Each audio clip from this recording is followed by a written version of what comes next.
Hello everyone, welcome back to my YouTube channel. नोंथांमोनखौ आंनि YouTube channel बयखौबो खनसे बरायग्रोनाय जाबाय। थ' नोंथांमोन आं नोंथांमोननि थाखाय मोनसे इम्पोर्टेन्ट आपडेट लाना फैदों। बे आपडेटानो जाहैबाय नोंथांमोन उदालगुरि डिस्ट्रिक्टनि सिङाव थानाय जायफोर नोंथांमोना दाखालि बावैसो माने डकुमेन्ट्स एबा बाय'डाटा हैदोंमोन नोंथांमोना भैरबकुन्द 23 बेटेलियन एसएसपि केम्पआव जायफोर माने नोंथांमोना बाय'डाटा हैदोंमोन बिनिनो आपडेट लाना फैदों आङो नोंथांमोन। गाबोन माने नोंथांमोना जायफोर बाय'डाटा हैदों नोंथांमोना गाबोन ट्रेनिं फ्रि कोर्स ट्रेनिंआ गाबोननि दिनाव जासिगोन। गाबोन 5 तारिख जुलाइ 5 जुलाइ गाबोन नोंथांमोना बेयाव 6टानि सिगां मोनहैबानो जाबाय मिथिबाय। 6 AM नि सिगां मोनहैनांगोन नोंथांमोना जायफोर अरांनि रौतानि ओरै उदालगुरि बिथिंजाय ओरै खायजामाथि ओरै रौता बेफोरथिं जायफोरा हैदोंमोन नोंथांमोना गासिबो थांजोबबानो जाबाय। बेयाव माने जायफोरनि खाथियाव एसएसपि केम्प दङ बिथांमोननिया डिस्ट्रिक्ट माने एरिया बाय एरिया ट्रेनिंआ जागोन होनना बुंदों। खिन्थु गाबोन नोंथांमोना गासिबो थांजोबग्रोनांगोन बेयाव मिथिबाय। बयबो थांजोबबानो जाबाय। आरो नोंथांमोना गाबोन बेयाव खारनाय बारनायबो जागोन। नोंथांमोना हाफ पेन्ट गाननानै थां, लंपेन्ट गाननानै थांनाङा। आं नोंसिनो नै मोनसे भिडिअ देखायनो बे भिडिअखौ नायना लाग्रोदो नोंथांमोना।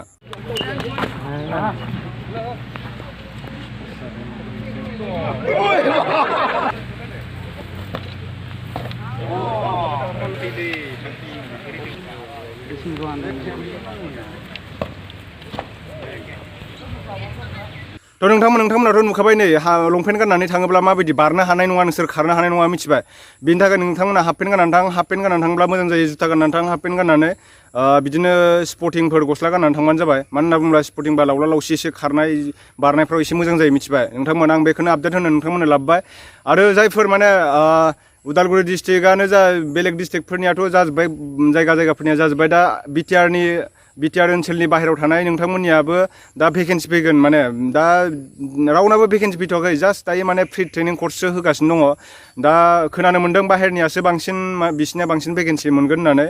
ओरै जोंहा बे माबानि बिटिआरनि जेसेबांनाखि बाहेरायाव दङ डिस्ट्रिक्टआ बिथांमोननिया बांसिन फैगोन होनना बुंदों। दा रायज्लायगासिनो दङ गोजौआव।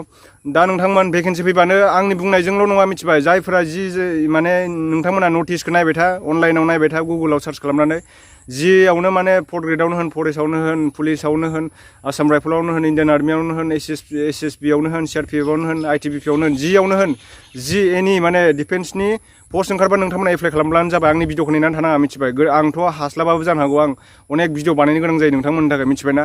थ' नोंथांमोन जियावनो माने पस्ट ओंखारो नोंथांमोना एप्लाइ खालामबानो जाबाय। बे फ्रि ट्रेनिं कर्सखौबो लाबानो जाबाय नोंथांमोना। गाबोन जायफोरा बाय'डाटा होदोंमोन नोंथांमोना उदालगुरिनि आन्दाराव जायफोर दङ नोंथांमोना थांलायलायदो, होलायलायदो, माने इन्टारभिउ खालामदो, इन्टारभिउखौ लादो मोजाङै मोजां। नेक्स्ट टाइमाव नोंथांमोना जाहाथे ट्रेनिं माने इन्टारभिउ होनो थाङोब्ला नोंथांमोना बे ट्रेनिंखौ लाबानो जाबाय। बे ट्रेनिंखौ लाब्लासो नोंथांमोना इन्टारभिउनि थाखाय इजि जाहैगोन आरो ना। हाफ पेन्ट गाननानै थां बिदिनो। दे बिदिब्ला नोंथांमोना आरो बिनिनो माबा मोनसे मोजां आपडेट मोनबावोबा आं नोंथांमोननो होफैनो नाजागोन। थ' बिदिब्ला जायफोरा आंनि चेनेलखौ दिनैसो गोदान नायदों नोंथांमोना साबस्क्राइब खालामब्ला।